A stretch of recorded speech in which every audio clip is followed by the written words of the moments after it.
Estos días pasados, un grupo de amigos hemos mantenido un debate sobre las recientes elecciones generales en España y hemos debatido también la actual situación de Europa, ¿no? Entre las 5 personas que debatíamos el tema, éramos algunos profesores y casi todos estábamos convencidos de que estas elecciones generales pasadas del 28 de abril han estado claramente manipuladas. Era casi un acuerdo total entre los que estábamos. Pero no voy a hablar de este tema, ¿no?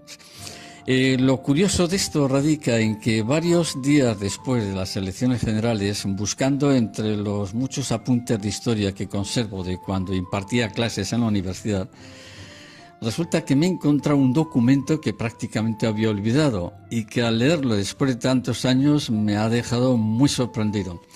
Consiste en que hace 14 años, concretamente en agosto del 2005, tuve la fortuna de conocer a un doctor en ciencias políticas de la Sorbona de París, de la universidad. Yo en esa época vivía en Bolivia, en Santa Cruz, la ciudad tropical que podemos decir que es la capital económica de Bolivia, Santa Cruz de la Sierra. Yo impartía clases en la universidad donde daba historia, daba también ética profesional y en la Escuela Militar de Ingenieros impartía antropología. Pues bien, nos conocimos, pude conocer a este hombre, este catedrático de la Sorbona de París, a través del presidente de la Sociedad de Historia de dicha ciudad. No consigo recordar su apellido, pero sí que su nombre era Henry.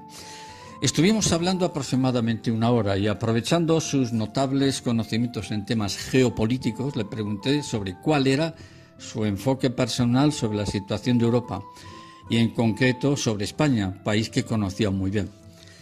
La verdad es que fue muy amable este hombre y me respondía sin rodeos a la pregunta que le hacía. Entonces, a la pregunta sobre cuál era el enfoque que tenía de Europa, afirmó que los líderes de la vieja Europa habían pactado un proceso de islamización de la vieja Europa. Atento, porque estamos hablando de hace 14 años. Es decir, que entre los políticos que dirigen Europa existía una premeditada destrucción de la cultura europea basada en el cristianismo. O dicho de otra forma, que los líderes europeos ya tenían pactado una alianza entre el socialismo europeo y el mundo árabe. Preguntado quién se movía detrás de todo esto, respondió que todo estaba encabezado por el socialismo francés y dirigido por un grupo muy poderoso de socialistas franceses. Y atención a lo que me dijo, un poderoso grupo de socialistas franceses de origen judío. Le pedí nombres y me mencionó a Laurent Fabius, Giscard d'Estaing, me habló también de Raymond Barre, François Hollande y también otros cuyos nombres ahora en estos momentos no los recuerdo bien. Y otros me eran desconocidos. Y me describió también con bastante detalle la influencia del socialismo europeo en América del Sur, sobre todo en Bolivia, porque era cuando yo estaba en ese momento. Y cómo el actual presidente Evo Morales no solo le habían puesto en el poder las ONG francesas, sino que a su vez estaba siendo dirigido, es decir, Bolivia estaba siendo dirigido por dos ideólogos marxistas.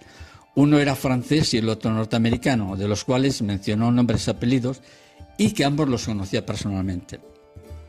También me confirmó que eran numerosas las ONGs europeas, sobre todo daneses, belgas, alemanes y franceses, y otras ONGs de Centro Europa que estaban enviando grandes cantidades de dinero para romper no solo a Bolivia, sino también otros países próximos allá, para imponer un modelo marxista.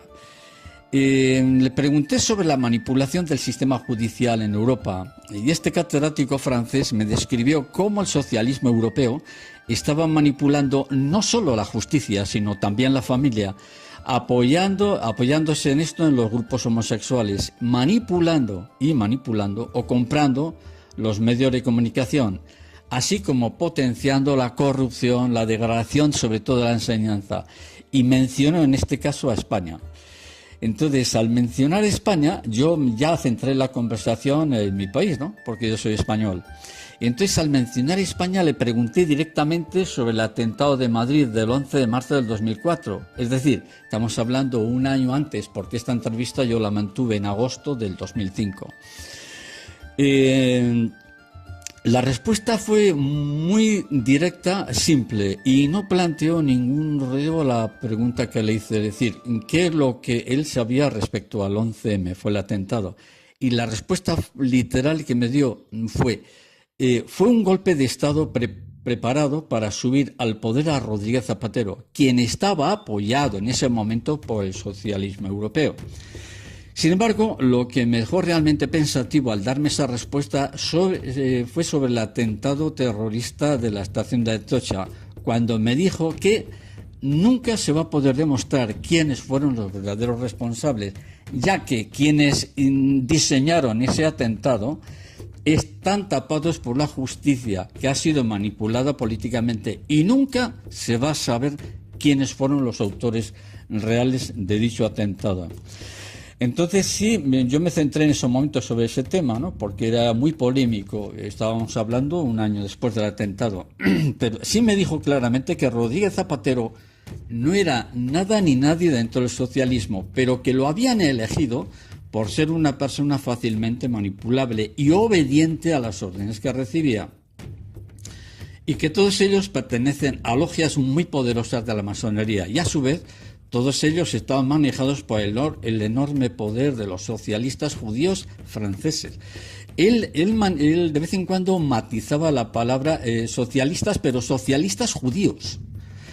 Mencionó brevemente el tema del sionismo y me aclaró que el sionismo es una ideología que no corresponde a lo que es el judaísmo, en cuanto que todos estos personajes son socialistas. Pero sí me matizó personalmente que todos son de origen házaro, es decir, no son judíos verdaderos, sino que fueron adoptando el judaísmo por intereses políticos